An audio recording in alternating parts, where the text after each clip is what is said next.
Baik, pada video pertama ya, part pertama saya sudah menjelaskan arus kegiatan penyusunan arus kas ya dengan metode tidak langsung, yaitu berasal dari arus kas dari kegiatan operasi.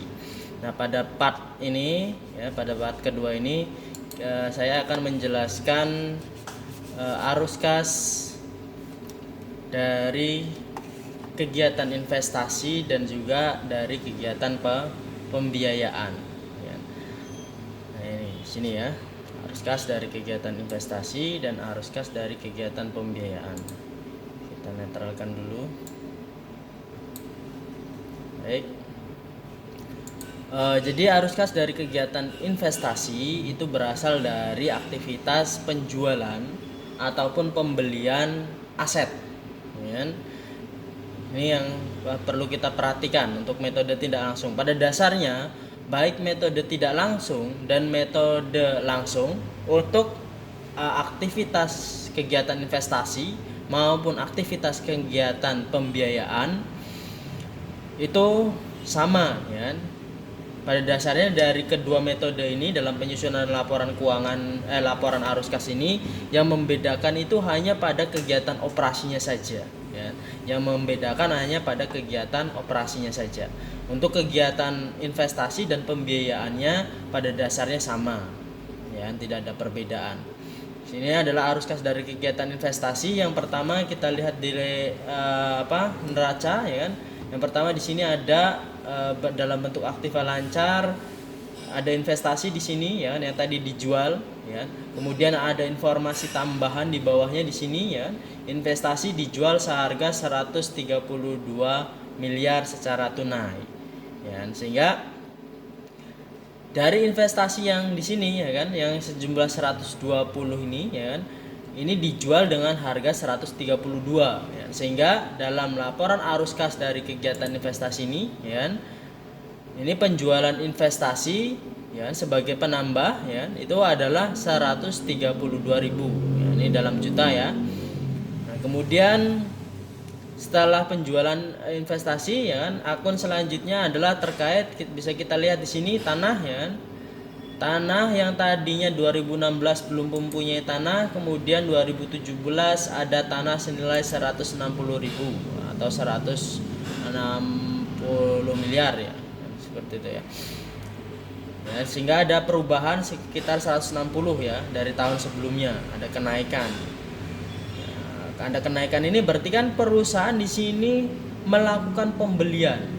Perusahaan yang tadinya tidak memiliki tanah menjadi memiliki tanah senilai 160.000 ini ya.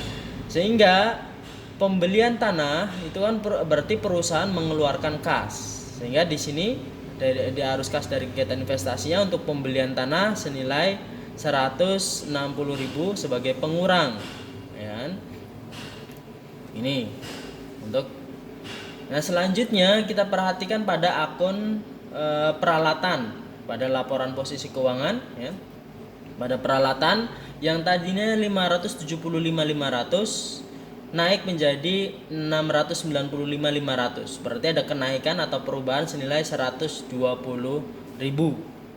Berarti perusahaan ya dia melakukan pembelian peralatan ya. Karena di sini ada kenaikan kan, berarti ada penambahan peralatan kan, berarti perusahaan membeli peralatan senilai 120.000. Berarti kalau pembelian berarti dia mengeluarkan kas ya kan, berarti pembelian peralatan sebagai pengurang.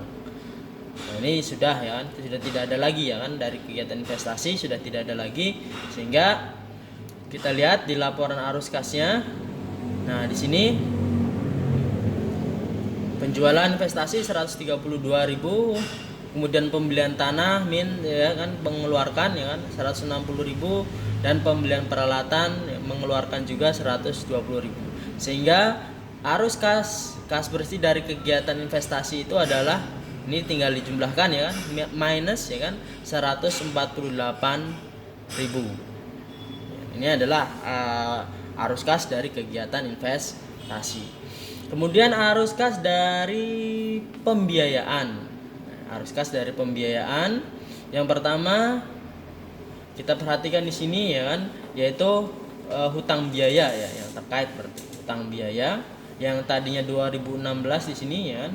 2016 nilainya 21.400 ya kan. Kemudian berkurang menjadi 16.500. Kalau hutang itu berkurang berarti perusahaan melakukan pembayaran ya, pembayaran. Misalkan di sini hutang biayanya dalam bentuk obligasi. Berarti perusahaan menarik kembali ke obligasinya atau membayar obligasinya ya. Senilai berapa? Senilai 4.900. Sehingga di sini minus kan. Nah, di sini untuk pembayaran hutang biaya atau pembayaran misalkan obligasi, hutang jangka panjang dan lain sebagainya. Di sini ya. Jadi pengurang 4.900. Kemudian di sini ada modal ya, transaksi penjualan saham biasa. Di sini 2016 saham biasanya tadinya 60.000 menjadi 75, naik menjadi 15.000. Nah, 15.000 berarti kan kalau menjual saham biasa ya kan, berarti perusahaan menerima kas ya kan, menerima kas sejumlah ya ini ya, 15.000 ini ya. Sehingga penjualan saham biasa perusahaan mendapatkan kas 15.000. Kemudian yang selanjutnya adalah penjualan saham premium ya, premium saham biasa ya kan? Yang tadinya 175 menjadi 265. Nah, ini kan berarti perusahaan menerima ya dari penjualan premium saham biasa senilai 90. Nah, selanjutnya ya kita perhatikan ya di sini pembayaran dividen ya. Pembayaran dividen. Dari mana pembayaran dividen ini ya? Pembayaran dividen ini bisa diketahui dari sini, dari laba bersih ya.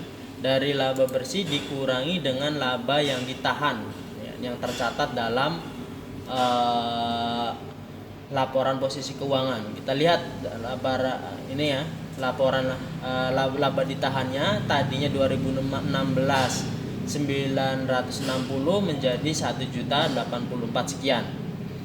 Ya, berarti ada kenaikan sekitar 124.800. Berarti 180 ini ya, kita hitung coba.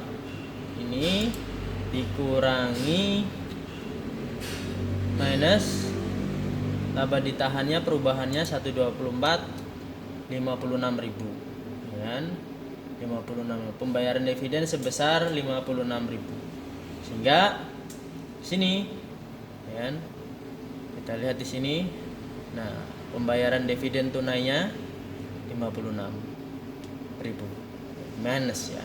Karena pembayaran dividen berarti perusahaan mengeluarkan kas. Sehingga kas dari kegiatan kegiatan pembiayaan itu totalnya adalah 44.100 ya, tinggal dijumlah ini. Dan dijumlahkan ini ketemu 44.100. Nah, sekarang kita tinggal menjumlahkan saja ya kan. Dari 172 dari kegiatan operasi, kemudian dikurangi dari aktivitas investasi, kemudian ini berarti ditambah ya kan, ditambah ini ya, sehingga ketemu 68.300. Kenaikan kas bersih ya selama tahun 2017 dari 2016 ke 2017 itu totalnya adalah 68.300. Nah, kita lihat ya, kita sesuaikan benar tidak perhitungan kita ya. Nah, kita sesuaikan, kita lihat di perubahan yang ada dalam laporan posisi keuangan. Kita lihat posisi kasnya. Ini posisi kasnya perubahannya dari 395 menjadi 464 100 sekian. Nah, ini perubahannya 68.300. Sama ya. Sama perubahannya. Kalau misalkan di sini sudah sama antara perubahan di laporan posisi keuangan dengan kenaikan kas bersih yang dalam perhitungan laporan arus kas, maka itu berarti kita sudah benar ya melakukannya. Berarti sudah balance. Nah, ini tinggal kita tambahkan saja saldo kas 1 Januari 1 Januari berarti saldo kas awal, ya kan? Saldo kas awal berarti kan berasal dari kas pada akhir tahun 2016, ya kan? Ini akan menjadi saldo awal tahun 2017, ya kan? Nah, ini 395. Sehingga kita mengetahui, ya kan? Ini bukan ini ya. Ini per 31 Januari, 31 Desember. Nah, sehingga kita mendapatkan hasilnya ya. Saldo kas per 31 Desember itu totalnya adalah 68.300 ditambah saldo kas awal, ya kan? Saldo kas awal 395.800 sehingga saldo akhirnya 464.100. Dari sini kita tinggal sesuaikan saja. Kita lihat sudah balance belum dengan kas yang ada dalam neraca. Di sini dalam neraca tertera, ya kan, per 2017 31 Desember 2017 kasnya adalah 464.100. Dalam laporan arus kas sudah sama, ya kan? Berarti sudah balance ya. Nah, berarti inilah, ya kan, laporan arus kas dengan menggunakan metode tidak langsung. Ya.